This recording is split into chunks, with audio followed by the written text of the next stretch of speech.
نحمدہ و نصلی علی رسولہ الکریم اما بعد فاعوذ باللہ من الشیطان الرجیم بسم اللہ الرحمن الرحیم۔ معزز سامعین، آج ہمارے اصول حدیث کے سبق کا بحمد اللہ تعالی 5واں دن ہے، اور کل ہم نے خبر واحد کے حوالے سے، یعنی اس حدیث سے جو سنگل رپورٹ کی حیثیت رکھتی ہے، ایک یا دو یا ایک سے زائد راویوں نے انہیں روایت کیا ہو، تو وہ کون سے مواقع ہیں جن مواقع پر اس حدیث مبارکہ پر عمل نہیں کیا جائے گا۔ ان میں کل 5 مواقع ہم نے بیان کیے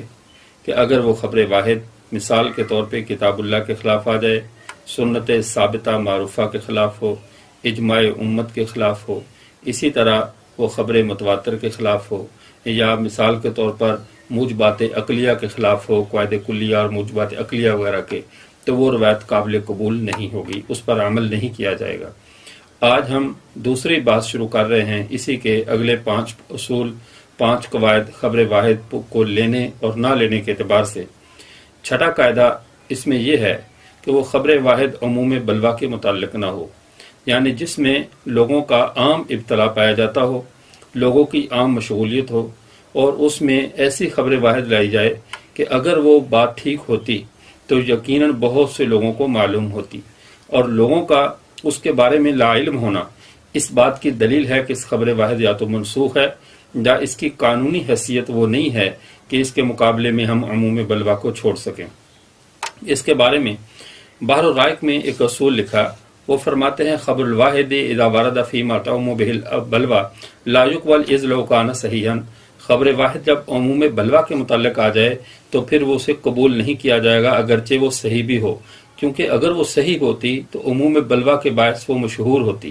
اب اس کا مشہور نہ ہونا اور اس کا غیر معروف ہونا یہ اس بات کی دلیل ہے کہ یہ خبر واحد یا تو منسوخ ہے یا اس کا وہ مطلب نہیں ہے جو بیان کیا جا رہا ہے، ورنہ لوگوں کی کثیر تعداد باوجود اس حدیث کی اشد ضرورت کے یا اس معاملے میں مبتلا ہونے کے اس حدیث سے واقف ہونا اتنی تعداد کا ضروری تھا۔ اس کی ایک مثال، جیسا کہ سیدنا علی المرتضیٰ رضی اللہ تعالیٰ عنہ کی منقبت میں ایک حدیث مبارکہ ہے جو بیان کی جاتی ہے، من کنت مولاہ فعلی مولاہ، جس کا میں مولا ہوں اس کا علی بھی مولا ہے۔ اس حدیث مبارکہ میں بعض لوگ یہ مطلب لیتے ہیں کہ اس سے سیدنا علی المرتضیٰ رضی اللہ تعالیٰ کی خلافت بلا فصل کا اعلان کیا گیا ہے، حالانکہ خلافت کوئی ایسا منصب نہیں ہے جو بند کمرے میں چھپ کر کسی کو دیا جائے۔ یہ پوری قوم، پوری امت کی باغ ڈور سنبھالنے کی بات ہے اور اس کا انتظام کسی کے ہاتھ میں دینے کی بات ہے۔ اگر آپ صلی اللہ علیہ وسلم نے اس کا اعلان، اس میں یہی مراد ہوتی جو بعض لوگ مراد لیتے ہیں کہ من کنت مولا فلی مولا سے یہ مراد ہے، تو اس کے اعلان کا وقت وہ نہیں تھا جس کا یہ اعلان کر رہے ہیں، چونکہ آپ صلی اللہ علیہ وسلم نے مکہ سے حج سے واپسی کے موقع پر غدیر خم نامی کنویں پہ جب عراق والے ادھر اپنے واپس چلے گئے، شام والے اپنے ملک میں چلے گئے، نجد والے اپنے راستوں پہ چلے گئے، جب صرف اہل مدینہ واپس رہ گئے تو ایک کنویں کے کنارے کھڑے ہو کر آپ صلی اللہ علیہ وسلم فرما رہے من کنت مولا فلی مولا ہوں۔ تو خلافت کا اعلان تو میدان عرفات میں ہونا چاہیے تھا، جب پوری امت مسلمہ کے جتنے اس وقت کی امت مسلمہ تھی اس کے نمائندے جہاں پہ جمع تھے، تو جب وہاں اعلان نہیں کیا گیا تو اگر یہ خلافت کے متعلق ہوتی تو اس کا اعلان بھی وہاں ہوتا جہاں عموم بلوا تھا اور بعد میں یہ ضرورت پیش آنے والی تھی۔ لیکن آپ صلی اللہ علیہ وسلم کا وہاں اعلان نہ کرنا اور ایک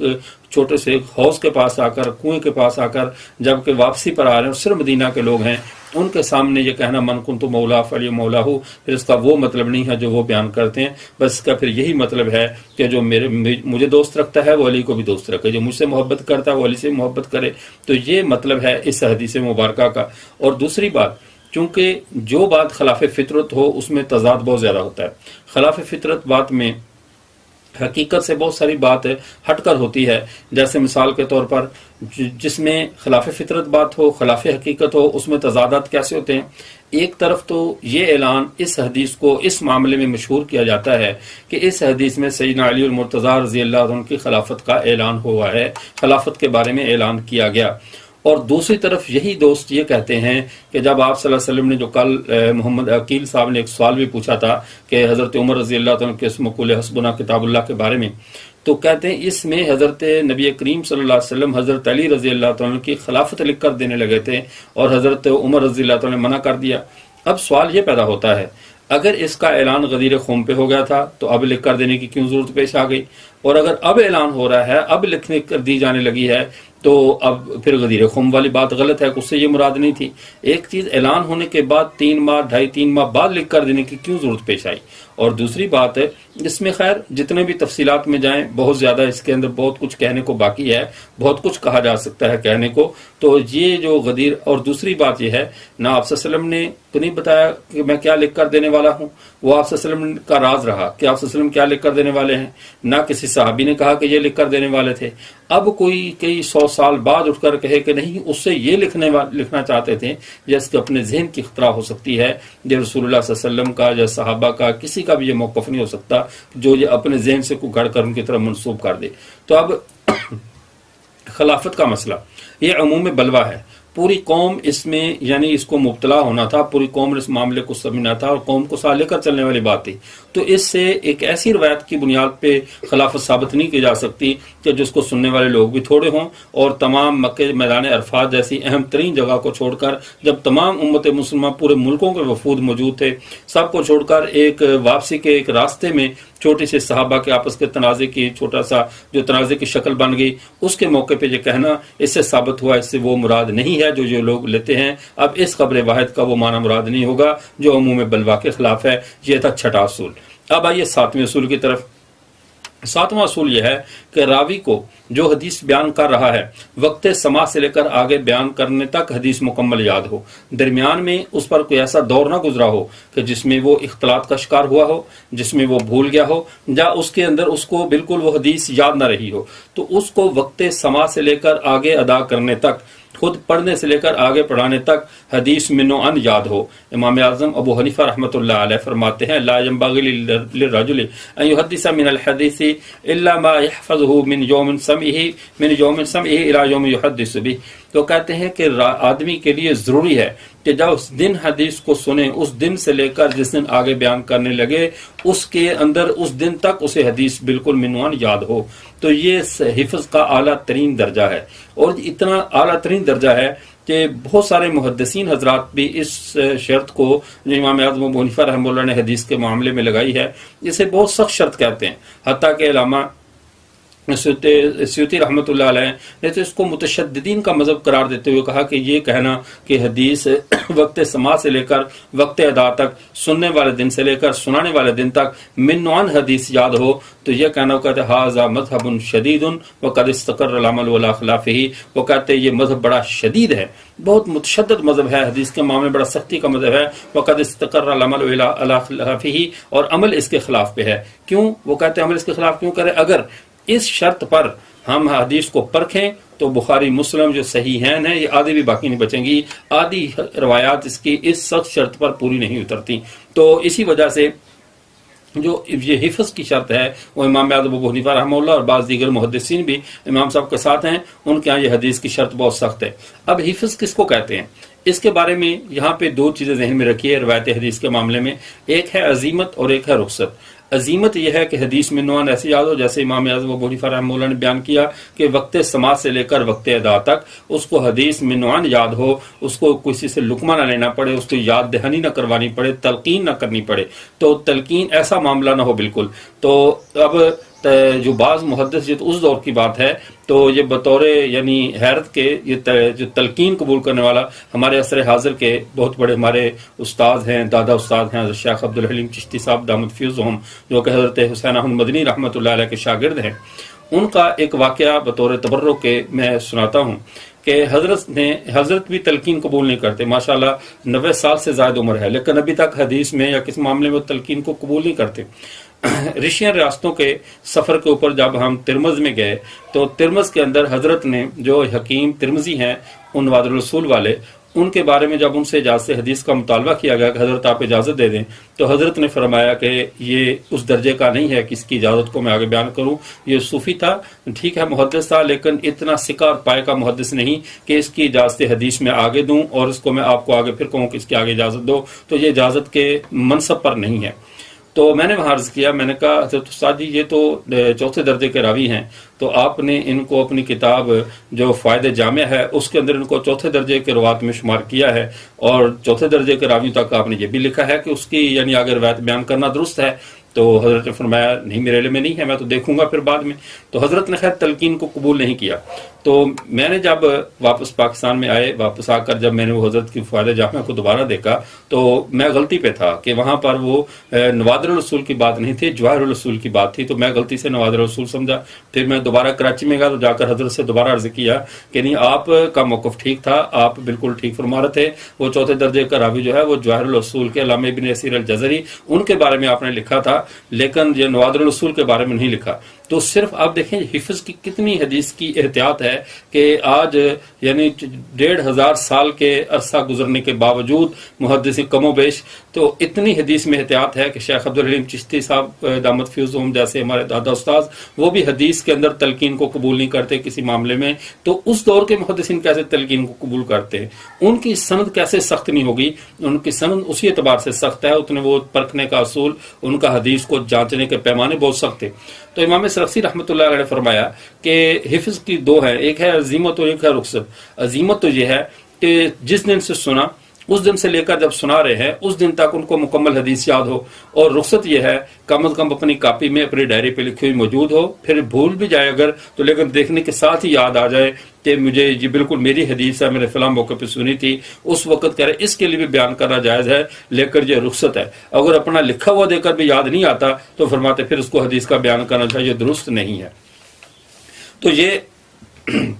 حدیث کے حوالے سے یہ رخصت ہے، یعنی 7ویں شرط تھی وہ یہ تھی کہ راوی کو سماع سے لے کر ادا تک منوان حدیث یاد ہو۔ اگر وہ حدیث بھول گیا ہو، اسے یاد نہ رہے، یا رخصت کے درجے میں آخری درجہ بھی اگر مان لیا جائے کہ اس کو اپنا لکھا ہوا بھی یاد نہ آئے تو اس کے لیے حدیث کا بیان کرنا جائز نہیں ہے، اور ایسی حدیث کو استدلال کر کے اس پر عمل کرنا بھی جائز ہے نہیں، اسے مستدل نہیں بنایا جا سکتا۔ خبر واحد کا 8واں اصول یہ ہے کہ راوی کا اپنا عمل اپنی روایت کے خلاف نہ ہو۔ راوی کا اپنا عمل اپنی روایت کے خلاف نہ ہو۔ اگر راوی ایک روایت بیان کرے پھر اس کا اپنا عمل اس روایت کے بالکل برعکس ہو، اب اس کے بارے میں ہم اس روایت کو ندب اباحت یا نسخ پر محمول کریں گے۔ ایسا نہیں ہے کہ اس روایت کے اوپر بنیاد بنائیں۔ کیوں؟ اس لیے کہ روایت جو صحابی راوی ہے، صحابہ کے بارے میں ہمارا امت مسلمہ کا سب کا یہ عقیدہ ہے جو اہل اسلام ہیں، لأن الصحابۃ کلھم عدول، کہ سارے کے سارے جو صحابہ ہیں وہ عادل ہیں، ان میں کوئی بھی ایسا نہیں ہے جو جس کو ہم عدل کی صفت سے نیچے لائیں، وہ سب کے سب عادل ہیں۔ ان کے گواہی اللہ تعالیٰ نے ان کے اوپر رضا کا اعلان کیا، ان کے سیئات کو حسنات سے تبدیل کر دیا اور ان کی غلطیوں اور خطاؤں سے درگزر کر دیا۔ تو اب وہ امت کا وہ طبقہ ہے جو کہ محفوظ ہے، جیسے انبیاء کرام علیہم الصلوۃ والسلام یہ معصوم عن الخطا ہیں، اور صحابہ کرام رضوان اللہ تعالیٰ علیہم محفوظ عن المؤاخذہ ہیں کہ ان سے مؤاخذہ نہیں ہوگا، کہ صحابی سے قیامت کے دن یہ سوال نہیں ہوگا کہ آپ نے یہ کام کیوں کیا۔ ان کے کیوں کا جواب دنیا میں ہو چکا ہے کہ سارے معاملات سے نکال کر اللہ نے ان کی سیئات کو حسنات سے بدل دیا، ان کے خطاؤں سے درگزر کر دیا۔ اب صحابہ مؤاخذہ اخرویہ سے بالکل محفوظ ہے، یہ مراد ہے صحابہ کے محفوظ ہونے سے۔ اب اگلی بات کو سمجھیے۔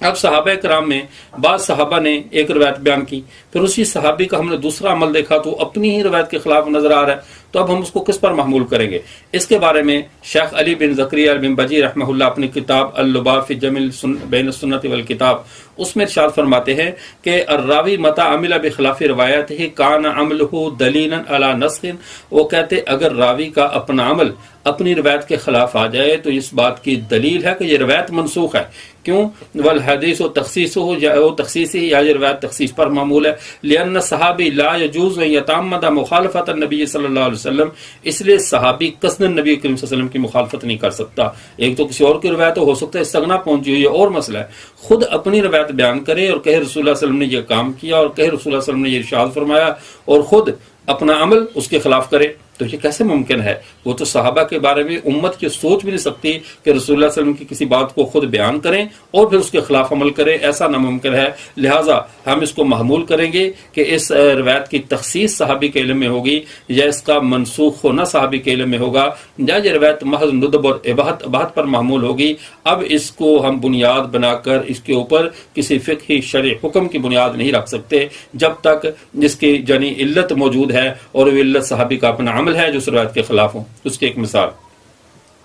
سیدنا ابن عمر رضی اللہ تعالیٰ عنہ سے، ان سے ہی یہ مروی ہے یہ روایت کہ حضرت سیدنا ابن عمر رضی اللہ تعالیٰ عنہ نے کئی مقامات پر ان کی روایت موجود ہیں کہ وہ رکوع جاتے ہوئے، رکوع سے سر اٹھاتے ہوئے انہوں نے رفع الیدین والی روایات کو نقل کیا۔ اور پھر امام طحاوی رحمۃ اللہ علیہ انہی سیدنا عمر رضی اللہ تعالیٰ کے بارے میں نقل کرتے ہیں، حضرت مجاہد جو کہ تابعی ہیں اور سیدنا ابن عمر کے بارے میں کہتے ہیں صلیت خلف ابن عمر فلم یکن یرفع یدیہ الا فی التکبیرۃ الاولی من الصلاۃ، میں نے حضرت ابن عمر رضی اللہ تعالیٰ کے پیچھے نماز پڑھی اور انہوں نے صرف شروع میں رفع الیدین کیا، دوبارہ نہیں کیا۔ اب صحابی کا عمل ان کی تمام روایات کے برعکس آ رہا ہے۔ اب ہم یہ نہیں کہہ سکتے معاذ اللہ کہ وہ صحابی نے وہ معاملہ غلط کیا یا معاذ اللہ حدیث رسول کی مخالفت کی، بس یہ محمول کریں گے کہ جس طرح دوسرے آثار دوسری کتب بھی موجود ہیں جو اس موضوع پر بڑی تفصیل اور بس شرابت سے لکھی ہوئی ہیں کہ حضرت ابن عمر رضی اللہ تعالیٰ کے نزدیک بھی وہ روایات منسوخ ہوں گی جن روایات میں رفع الیدین کے کرنے کا ذکر ہے، ان کا عمل منسوخ تھا، اس لیے ان کا عمل جو تھا وہ اس کے خلاف تھا۔ حضرت مجاہد نے جو ان سے باقاعدہ ان کے پیچھے نماز پڑھ کر ان کے عمل کو نقل کر دیا۔ اب راوی کا اپنا عمل اپنی روایت کے خلاف آ رہا ہے، جب راوی کا اپنا عمل اپنی روایت کے خلاف آ رہا ہے تو لہٰذا اب اس روایت پر عمل نہیں کیا جائے گا۔ نویں شرط یہ ہے اس خبر واحد کا ائمہ اور اجلہ صحابہ کرام انکار نہ کریں۔ اگر خبر واحد موجود ہو لیکن جلیل القدر صحابہ کرام جو ہے اس کا انکار کر رہے ہوں یا اس کے بالکل برعکس عمل کر رہے ہوں تو اس وقت اس خبر واحد کا اعتبار نہیں کیا جائے گا، چونکہ اجلہ صحابہ کرام جو رسول اللہ صلی اللہ علیہ وسلم کی مجلس کے حاضر باز تھے، آپ صلی اللہ علیہ وسلم کی مجلس میں ہم وقت حاضر رہنے والے تھے، جاننے والے تھے، آپ کے علوم کو قریب سے سمجھنے والے تھے، وہ اس روایت کا انکار کر رہے ہوں اور ایک ایسی روایت آ جائے کہ جو ان روایت کے بالکل برعکس ہو تو اب ایسی روایت قابل قبول نہیں ہوگی، اس پر عمل نہیں کیا جائے گا۔ جیسے حضرت ابن عمر رضی اللہ تعالیٰ فرماتے ہیں، حضرت ابن عباس رضی اللہ تعالیٰ کا فتویٰ کہتے ہیں صلی اللہ رسول اللہ ظہر والعصر جمیعا والمغرب والعشاء جمیعا من غیر خوف ولا سفر، کہ حضرت نبی کریم صلی اللہ علیہ وسلم نے ظہر اور عصر، مغرب اور عشاء بغیر خوف اور بغیر سفر کے جو ہے وہ انہوں نے اکٹھی کر کے پڑھی ہے۔ اب جب بغیر خوف اور بغیر عذر کے یہ اکٹھی کر کے پڑھی، اس کو روایت کر رہے ہیں حضرت ابن عباس رضی اللہ تعالیٰ، اور ادھر دوسرے صحابی حضرت سیدنا عمر رضی اللہ تعالیٰ عنہ اپنے اعمال کو خط لکھ رہے ہیں اور وہ اپنے تمام ذمہ داران کو، اور حضرت ابو موسیٰ اشعری رضی اللہ تعالیٰ کو فرماتے ہیں کہ وَعْلَمْ أَنَّ جَمْعَ بَيْنَ الصَّلَاتَيْنِ مِنَ الْكَبَائِرِ إِلَّا مِنْ عُذْرٍ، جان لو نمازوں کو بلا عذر جمع کر کے پڑھنا یہ کبیرہ گناہ ہے۔ تو اگر یہ حدیث رسول چونکہ ایک جلیل القدر صحابی جو کہ دوسرے خلیفہ ہیں اور ایسے عظیم الشان صحابی ہیں جن کے بارے میں رسول اللہ صلی اللہ علیہ وسلم نے ارشاد فرمایا لو کان بعد نبی لکان عمر، اگر میرے بعد کوئی نبی ہوتا تو عمر ہوتا، تو اتنے عظیم الشان جلیل القدر صحابی فرما رہے ہیں کہ جمع بین الصلاتین بغیر عذر کے کبیرہ گناہ ہے۔ اور حضرت ابن عباس کی ایک خبر واحد کہہ رہی ہے کہ آپ صلی اللہ علیہ وسلم نے بغیر عذر کے پڑھی، اب ہم اس کو ان کی تخصیص پر محمول کریں گے، اس کے نسخ پر محمول کریں گے۔ اب حضرت جلیل القدر صحابی کے فتوے کو ہم نہیں چھوڑ سکتے، خبر واحد کے معاملے میں کہیں گے کہ اس کا محمل کوئی اور ہوگا، یہ ہو نہیں سکتا کہ رسول اللہ صلی اللہ علیہ وسلم کا عمل اور شدت اس معاملے میں ہو اور حضرت عمر بالکل اس کو الٹ فتوا دیں، ایسا ناممکن ہے۔ اس لیے حسن ظن رکھتے ہوئے، صحابہ کی عدالت کا خیال رکھتے ہوئے ہم اس روایت کو یعنی نسخ پہ محمول کریں گے یا ندب پہ محمول کریں گے، ایسا نہیں ہے کہ ہم اس کو سامنے رکھ کر جو ہے وہ ایک صحیح صحابہ کے فتوے کا ہم انکار کر دیں۔ 10ویں شرط، اس خبر واحد سے حضرات صحابہ کرام نے احتجاج نہ کیا ہو، جس خبر واحد سے حضرات صحابہ کرام رضوان اللہ تعالی علیہم اجمعین نے باوجود کہ ضرورت ہو، اس ضرورت کے باوجود اس سے دلیل نہیں پکڑی، اگر دلیل نہیں پکڑی تو اس روایت سے ہم بھی دلیل نہیں پکڑیں گے۔ اس لیے کہ جب صحابہ کے ہاں وہ روایت قابل قبول نہیں ہے، جو امت کا پہلا طبقہ ہے اور وہ دین کو ہم سے زیادہ سمجھنے والے اور دین پر ہم سے زیادہ عمل کرنے والے ہیں، اب ان کے ہوتے ہوئے ان کی موجودگی میں وہ روایت بھی موجود تھی اور کسی نے اس سے دلیل نہیں پکڑی، اس سے استدلال نہیں کیا، تو اب ہمارے لیے بھی یہ گنجائش نہیں ہوگی کہ ہم اس معاملے میں استدلال کریں اور اس روایت کو اپنا مستدل بنائیں۔ جیسے اس کی مثال حضرت امام ترمذی رحمۃ اللہ علیہ ایک روایت لائے ہیں کہ حضرت عمر بن شعیب حضرت عمر بن شعیب وہ اپنے باپ سے اپنے دادا سے روایت کرتے ہیں کہ ان النبی صلی اللہ علیہ وسلم خطب الناس فقال، حضرت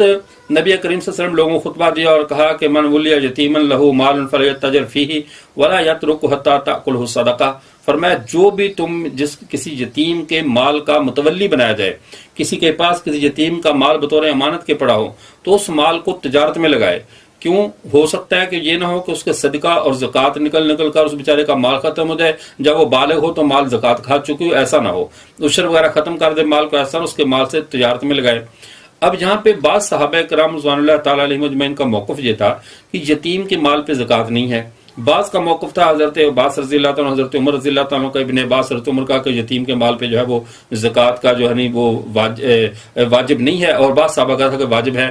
اب جن کا موقف تھا کہ یتیم کے مال پہ زکوٰۃ واجب ہے، ان کے لیے تو یہ دلیل بہت زبردست تھی کہ انہوں نے اس دلیل، کیونکہ آپ خود فرما رہے ہیں کہ صدقہ مال کو نہ کھا لے، اس کا مطلب ہے زکوٰۃ واجب ہے، اسی لیے تو آپ فرما رہے ہیں کہ صدقہ نہ مال کو کھا لے۔ لیکن نہ ان صحابہ نے ان سے استدلال کیا جن کے موقف کی یہ دلیل بن رہی تھی، اور نہ انہوں نے استدلال کیا اس کے ترک کی طرف متوجہ ہوئے جن کے موقف کے خلاف آ رہی تھی۔ جب ضرورت کے باوجود حضرات صحابہ کرام رضوان اللہ تعالیٰ علیہ مجمعین میں سے کسی طبقے نے بھی اس سے استدلال نہیں کیا، تو ہم بھی اس سے استدلال نہیں کریں گے۔ اس موقف، اس روایت کو چھوڑ کر ہم کسی اور روایت کی طرف توجہ کریں گے اور اس کا کوئی ماخذ تلاش کریں گے۔ ایسی روایت ویسے بھی ہمارے ہاں جب تعارض روایت آ جائے تو اس کے اندر ہم پہلے نمبر پہ ترجیح کی کوشش کرتے ہیں، پھر اس کے بعد جو ہے وہ اس کے ناسخ منسوخ کو دیکھا جاتا ہے، راج مرجوع کو دیکھا جائے گا، پھر پہلے نمبر پہ تطبیق کریں گے کہ ان سب روایتوں پر عمل ہو جائے۔ تطبیق کی صورت نکلا ہے، تطبیق نہ ہو تو پھر ترجیح کو دیکھیں گے، ترجیح نہ ہو تو پھر نسخ کو دیکھیں گے۔ اگر نسخ بھی ممکن نہ ہو تو اذا تعارض تساقط کے اصول کے تحت دونوں کو چھوڑ کر ہم کسی تیسری دلیل کی طرف متوجہ ہوں گے۔ تو یہ اصول ہے، اس اصول کی روشنی میں اب یہ 10 مقامات ہیں جن پر خبر واحد صحیح بھی ہو، سند کے ساتھ درست بھی ہو، تو تب تک ان پر عمل نہیں ہوگا جب تک یہ 10 علل میں سے کوئی نہ کوئی علت اس میں پائی جاتی ہے، قرآن کے خلاف آ جائے، سنت ثابتہ متواترہ کے خلاف آ جائے، اجماع امت کے خلاف آ جائے، قواعد کلیہ کے خلاف آ جائے، موجبات عقلیہ کے خلاف آ جائے۔